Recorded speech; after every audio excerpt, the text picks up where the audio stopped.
Queridos podescuchas, gracias por acompañarme una vez más en Consejos Divinos y quiero que reflexionemos en el tiempo postelectoral. Ya pasaron las elecciones en México y te invito a hacer algunas reflexiones importantes. Ahora, yo sé que algunos de ustedes, muchos cada vez más, y agradezco eso, no son de México. Sin embargo, yo creo que esto que quiero exponer, estas reflexiones que quiero compartir contigo, estoy seguro que podrán ser de utilidad y de bendición. Así que quédate conmigo. Vamos a hablar de la iglesia después de las elecciones.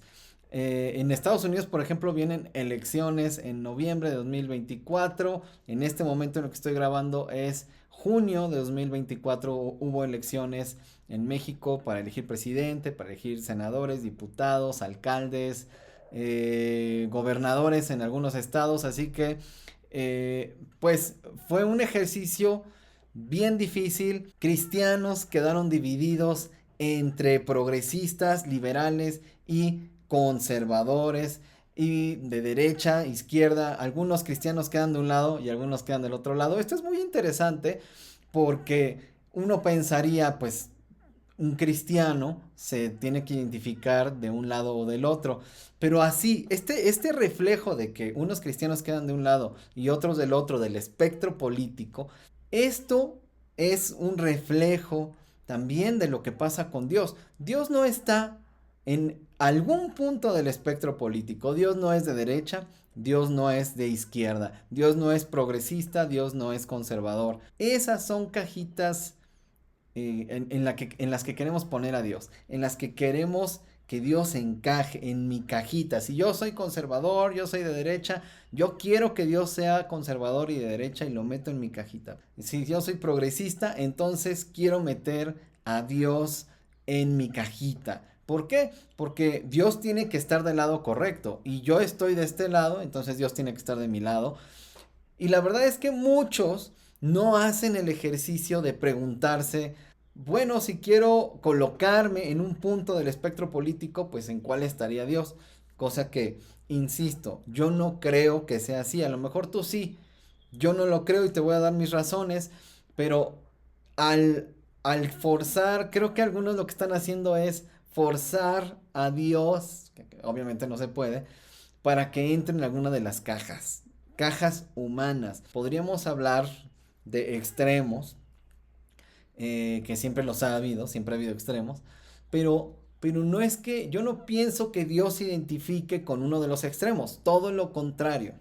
Yo pienso que Dios es lo que no esperamos. Y el pensar que Dios es como nosotros sería poner a Dios en una de estas cajitas. Ahora, eh, te voy a poner un ejemplo. La ley de Moisés, yo creo que refleja muy bien el carácter de Dios, cómo piensa Dios, qué le pide al pueblo, en qué se concreta, en qué mandamientos específicamente se concreta la justicia que Dios demanda, que Dios demandaba del pueblo de Israel específicamente. Y puedes ver que, por ejemplo, a Dios no le molestaba que hubiera ricos, pero Dios impedía a través de la ley que hubiera pobres. Por ejemplo, lo que Dios mandó del jubileo, el año del jubileo en el que las personas que habían tenido que vender su casa, vender sus tierras, porque habían empobrecido, y entonces se había tenido que vender esto, había tenido que trabajar con otro para poder subsistir. Y Dios manda cada cierto tiempo, que bueno, concretamente en el año 50, Dios mandaba que se liberara a todos los esclavos y que las tierras que se habían vendido regresaran a manos de las personas que las ostentaban, ¿no? Su propiedad, etcétera. Entonces, este tipo de cosas, la tierra no se podía vender a perpetuidad. Y tampoco podía haber a perpetuidad un esclavo, ni siquiera una persona, mucho menos su descendencia. Entonces, Dios en su ley realmente impedía, tenía cláusulas, mandamientos, ordenamientos específicos para evitar que la gente se quedara pobre siempre, la misma persona, pero también para evitar que su descendencia siguiera pobre por generaciones. Y también al mismo tiempo evitaba que hubiera acaparamiento de tierras y de casas y que la gente se volviera más rica. Podía enriquecer por su productividad, por su creatividad, que esto pues en los países comunistas y socialistas pues no se toma en cuenta, que sí haya gente que puede enriquecer por su creatividad, por su manera de hacer negocios. Hay gente que es más talentosa en estos aspectos, pero digo, me refiero a que se sataniza la riqueza solo por la riqueza y se ignoran las causas de esa riqueza. Vemos a Dios cómo resuelve el tema de la pobreza, evitar que la pobreza se fuera heredando de generación en generación, que el acaparamiento también se fuera heredando y que por consecuencia hubiera ricos más ricos y pobres más pobres. O sea, Dios lo resolvió con el jubileo. Vemos a un Dios que no es capitalista, pero también vemos a un Dios que no es comunista, socialista, porque pues no quiere, no le interesa a Dios que como seres humanos tengamos cada uno lo mismo que el otro, eso para evitar el enriquecimiento grosero, la acumulación rampante, la avaricia y la codicia que continúe con... Imagínense a Dios consintiendo la codicia y la avaricia, ¿no? Sería impensable. Entonces por eso Dios... Pero Dios no está en ninguno, en la ley vemos que Dios no está en ninguno de los extremos del espectro político, que es a veces donde lo queremos poner para que coincida con nosotros, ¿verdad? Y no nosotros pensar como Él. Pero bueno, este es un pequeño ejemplo para lo que quiero comunicar. Iglesia, no debemos, ahora que pues ya quedó un gobierno de izquierda, va a seguir gobernando el país, México, mi país, y tenemos que seguir orando, tenemos que seguir pidiendo rendición de cuentas a nuestros gobernantes, como debe ser. Tenemos que seguir confiando en Dios, independientemente de quién haya quedado. Aún si quedó tu candidata, tienes que orar por ella y seguir pidiendo a Dios por ella, por el país, por su equipo de trabajo, porque haya justicia. Eh, Ahora, fíjate, regresando al tema de la ley de Moisés, ¿cuál era la esencia de la ley?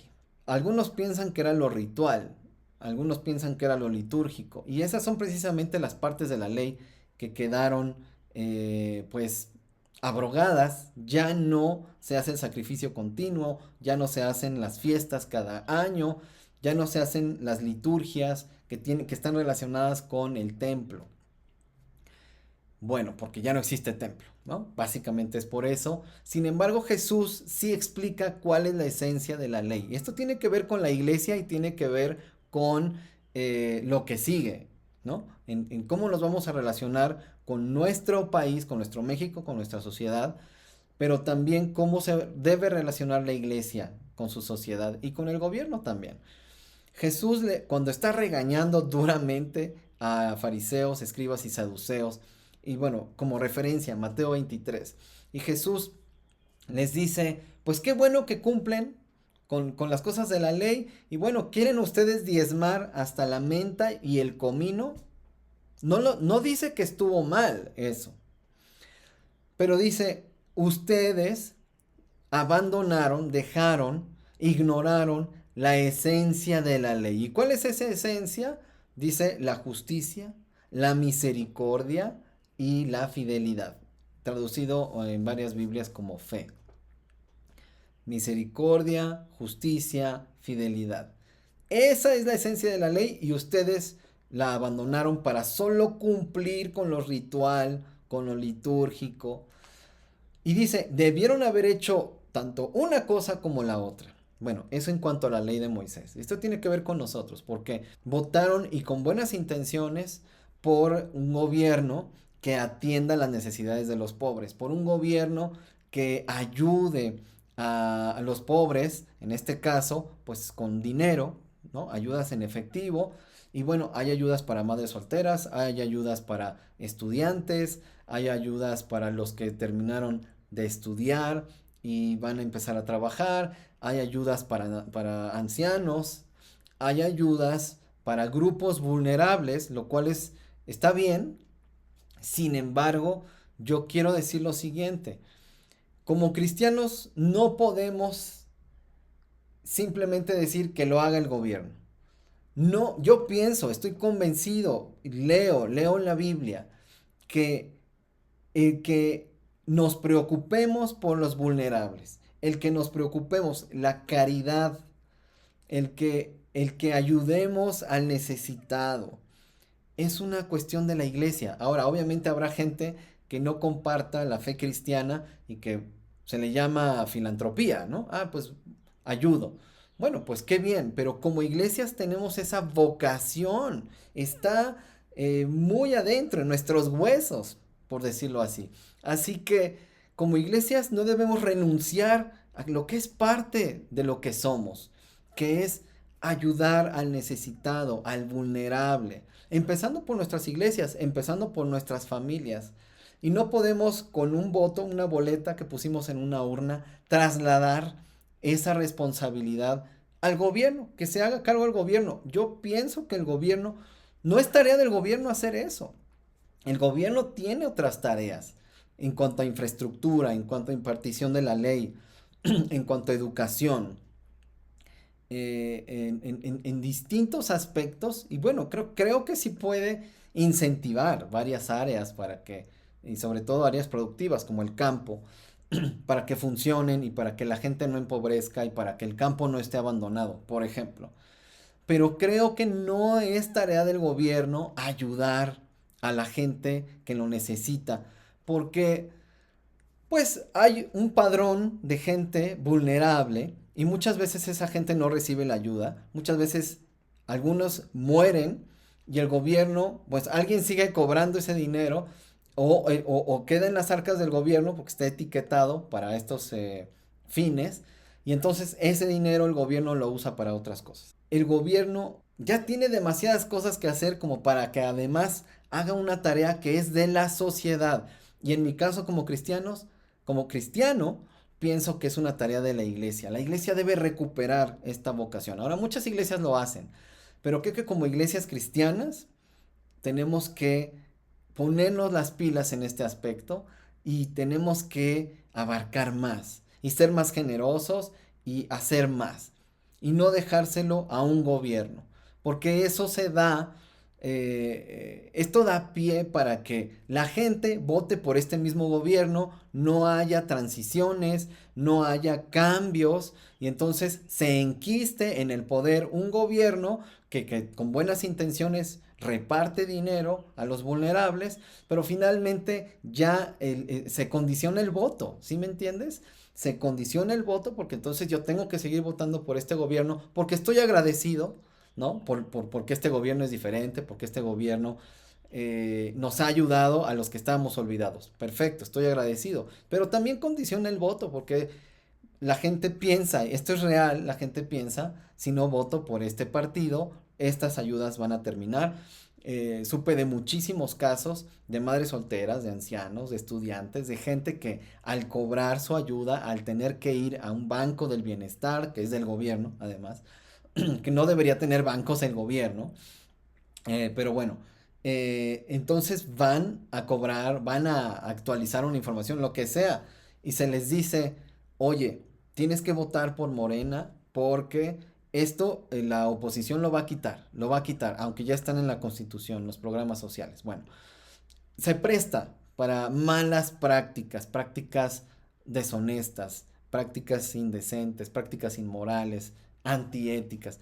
Pero bueno, como cristianos, tenemos mucho que hacer.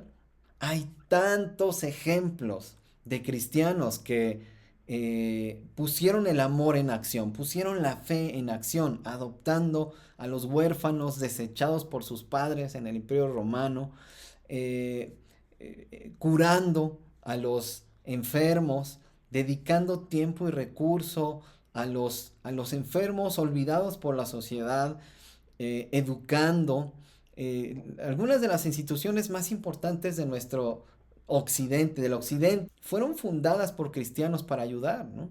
Entonces, la iglesia tiene esta vocación de estar apoyando las causas justas, pero no solo hay apoyo al partido político que promueve las causas justas, sino como iglesia hacerlo nosotros mismos, quitarle una carga al gobierno y también ejercer de esta manera nuestra vocación de lo que somos en Cristo, ¿no?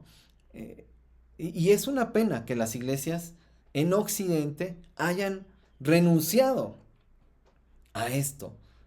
Hay muchas cosas que hacer. Sigamos orando por nuestros gobiernos. Pensemos en que Dios, Dios está por encima y que, claro, que las malas decisiones que tomemos como ciudadanos, como seres humanos, pues viene una consecuencia y de toda índole. No estoy hablando de, ay, si votaste por pues ahora pagas las consecuencias. Estoy hablando de ser congruentes para evitar que haya consecuencias indeseables. Ser congruentes, ser como Jesús en su carácter, en aquellas cosas por las que Él pugnó, que pues precisamente son la justicia, la misericordia y la fidelidad. Y lo podemos ver en su ministerio.